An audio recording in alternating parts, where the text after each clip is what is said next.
really start to judge a season until after Memorial Day. Is that true with MLS at all? Are we to the point where the sample size is starting to make a little bit more of a difference? I don't know. I mean, things are so tight in the West. You're like a point or two away from first, and you're 3 or 4 points away from last.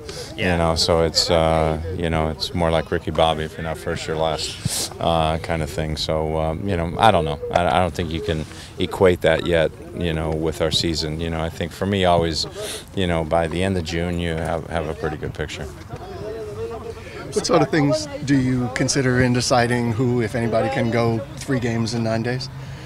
We try and see how they recover. We do different things, to measure their recovery. We see what their output was in the game. We see how they recover on Omega Wave. Gives us a little indication, obviously talking to them, asking them how they feel. We want them to be honest with us. You got history with players, so you know which players sometimes can come and get through it. Does a player have a little bit of a knock? Maybe it's better to maybe not push that guy at this point. So different things.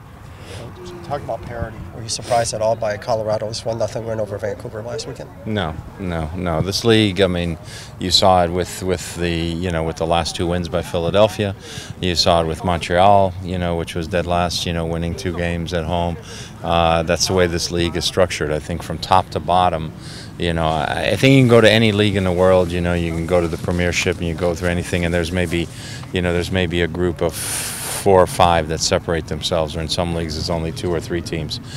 Here, every game there are no easy games. There are no games that you're going to step on the field and you're going to be assured of winning the game, 3 or 4-0 and going through the motions. That's something you can't do here.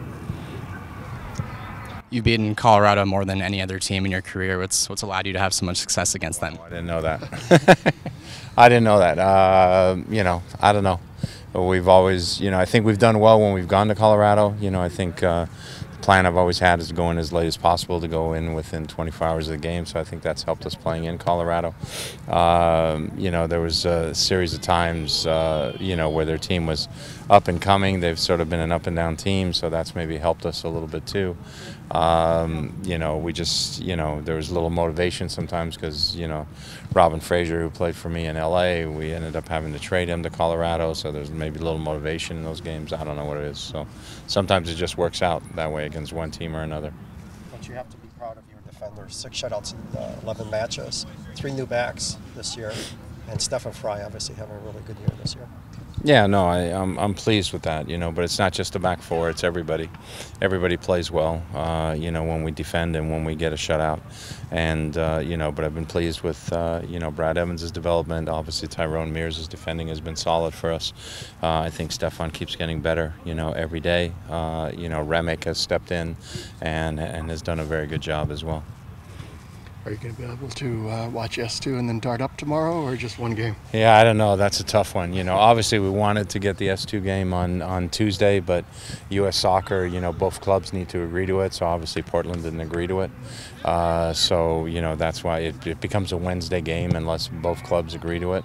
So now, it's a little bit harder. It's harder, obviously, for me.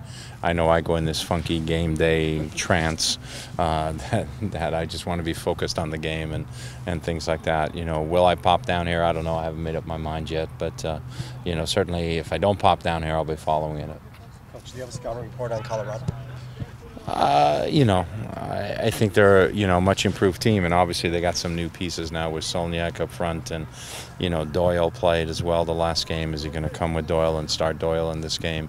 Because Solniak started the last game. Ramirez is a guy who didn't start early in the season, started about the first time we played up there and has kept his starting spot in there. Torres is a man possessed right now because he sees they signed 2 forwards, so he wants to stay on the field, hold on to his position. So that competition's been good. Sarvis being injured a little bit right now hurts him a little because he's a good player, but they got capable replacement in Cronin, and Pittanari's done well for them. So they're a good solid team. And Dylan Powers was in and out of the lineup early on. Now he's a constant starter for them, and the game sort of runs through him.